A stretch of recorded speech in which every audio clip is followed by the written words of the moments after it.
प्यारे सज्जनों, कर्म का हमारे जीवन में बहुत अधिक महत्व है। हम जो भी कर्म करते हैं वो अपना फल अवश्य ही देते हैं। अगर कर्म अच्छा किया तो उसका अच्छा परिणाम, और अगर कर्म बुरा किया तो फिर परिणाम भी बुरा ही होगा। कोई भी व्यक्ति चाहे वो कितना ही महान क्यों न हो, यहाँ तक कि भगवान भी अगर धरती पर मनुष्य का शरीर धारण करके आए तो वो भी कर्म के बंधन को काट नहीं सकते। भगवान श्री राम अपने पिता के कर्मों को नहीं काट पाए और उन्हें भी अपने पुत्र के वियोग में तड़प तड़प करके प्राण त्यागने पड़े। इसका मतलब यही है कि कर्म का फल तो भुगतना निश्चय ही पड़ेगा। हाँ, यदि कर्म अभी आपके पके नहीं है और वो आपके खाते में जमा है तो उन्हें साधना करके, भक्ति करके और गुरु के द्वारा दी गई विधियों का प्रयोग करके उन्हें समाप्त किया जा सकता है। इन्हें संचित कर्म कहते हैं।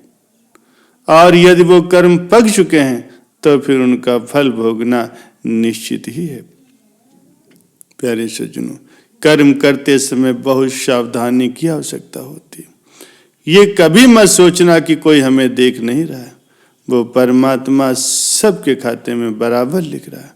वही कर्म जब फल बन करके आता है तो व्यक्ति को बहुत रुलाता है।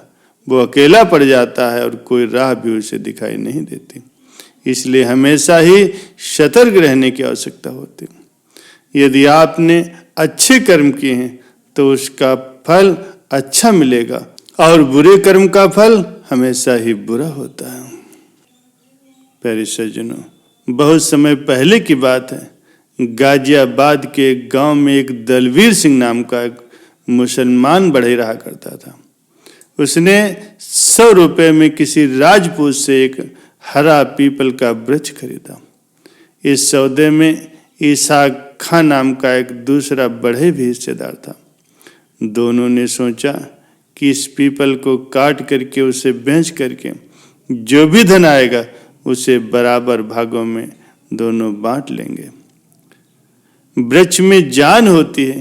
कभी किसी कारण से ऊंची आत्माओं को वृक्ष की योनि में आना पड़ता है। वे आत्माएं समझदार होती हैं, कार्यशील होती हैं। भगवान श्री कृष्ण ने भी कहा है कि अश्वत्थः सर्व वृक्षाणाम, अर्थात मैं सब वृक्षों में पीपल का वृक्ष हूं। हिंदू धर्म में पीपल के वृक्ष को वैसे भी पूजनीय माना जाता है। पीपल की जीवात्मा दलवीर खां के सपन में आई। पीपल कह रहा था कि तुम मुझे काटने वाले हो, मेरी मृत्यु हो जाएगी। तुमने मुझे 100 रुपए में खरीदा है और जो भी तुम्हें मुनाफा होगा वो मैं सब तुम्हें वापस लौटाया देता हूं। मेरी जड़ में एक जगह पर जब तुम खोदोगे तो तुमको सोने की एक मटकी मिलेगी। उसे बेच करके तुम्हें जो मुनाफा होगा उससे तुम्हारा सारा खर्च निकल आएगा। इसलिए कृपा करके मुझे मत काटो, मुझे प्राणों का दान दे दो। दलवीर खां को इस स्वप्न पर यकीन न हुआ। फिर भी उसने उस बात को आजमाने के लिए स्वप्न में जहां खोदने के लिए संकेत दिया गया था वहां उसने खोदा तो सचमुच उसे सोने की एक मटकी निकल आई। वह अपार खुशी को गुप्त न रह सका और अपनी बीवी को जाकर के उसने बता दिया तो बीवी भी आश्चर्यचकित हो गई। दलवीर खां ने सोचा, यदि ये बात मैं अपने मित्र को बताऊंगा तो सोने की मटकी के आधे भाग की वो भी मांग करने लगेगा। वो मानवता से नीचे गिर गया और आधा हिस्सा बचाने के लोभ में उसने उस मटकी की घटना को छुपा ही रखा। जब इसहाक खां उसके पास आया तब उसके साथ वो पीपल काटने के लिए चल पड़ा। दलवीर खां ने सारी मानवता को दूर रख दिया। प्यारे सज्जनों, जो लोग स्वार्थी होते हैं, लोभी होते हैं, वो मनुष्यता से हट करके दुखदायी योनियों में सदैव भटकते रहते हैं। जहाँ स्वार्थ होता है वहाँ आदमी असुर हो जाता है। जहाँ निष्कामता होती है वहाँ देवत्व जाग उठता है। मनुष्य ऐसा प्राणी है कि जो चाहे वो हो जाए, चाहे वो देवता हो जाए, चाहे दानव हो जाए, और चाहे ईश्वर की भजन भक्ति करके जीवन मुक्त हो जाए। ये मनुष्य के अपने हाथ में है। वो अपने ही कर्मों से भगवान की पूजा कर सकता है और अपने ही कर्मों से कुदरत को भाजन भी बन सकता है।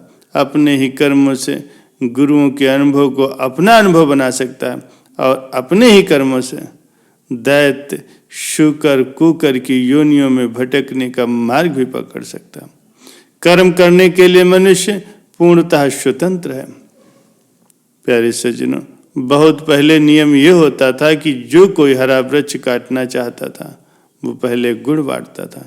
उसके साथ में 2-4 साथी और आ गए, सबको गुड़ बांटा गया और जो ही पीपल पर पहला कुल्हाड़ा चला तो लोगों ने देखा कि पीपल में से खून की धारा फूट निकली। सब हैरान हो गए कि वृक्ष में से खून की धारा। फिर भी दलवीर खां लोभ के अंधेपन से ये समझ नहीं पा रहा था कि रात को इसने मुझसे प्राणदान मांगा था। ये कोई साधारण वृक्ष नहीं है और इसने मुझे स्वर्ण के रूप में मूल्य भी पहले ही चुका दिया। निस्वार्थता से आदमी के अंदर की आंखें खुलती हैं और जबकि स्वार्थ से आदमी की विवेक की आंखें बंद हो जाती हैं, वो अंधा हो जाता है। रजोगुणी और तमोगुणी आदमी का विवेक क्षीण हो जाता है। सत्वगुणी का विवेक, वैराग्य और मोक्ष का प्रसाद अपने आप बढ़ने लगता है। आदमी जितना ही निस्वार्थ कार्य करता है उतना ही उसके संपर्क में आने वालों का हित होता है और जितना ही वो स्वार्थी होता है उतना ही अपनी और अपने कुटुंबियों की बर्बादी करने लगता है।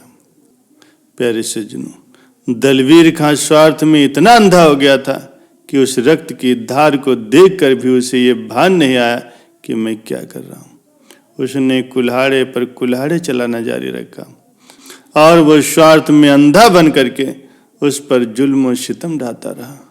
प्यारे सज्जनों, जुल्म और सितम करने वाले व्यक्ति को प्रकृति भी तत्क्षण ही परिणाम देती।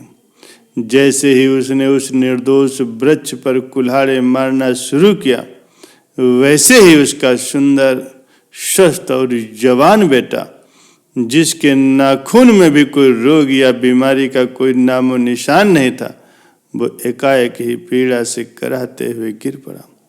उधर पीपल में से रक्त की धार निकली, इधर बेटे के शरीर से रक्त प्रवाहित हो चला।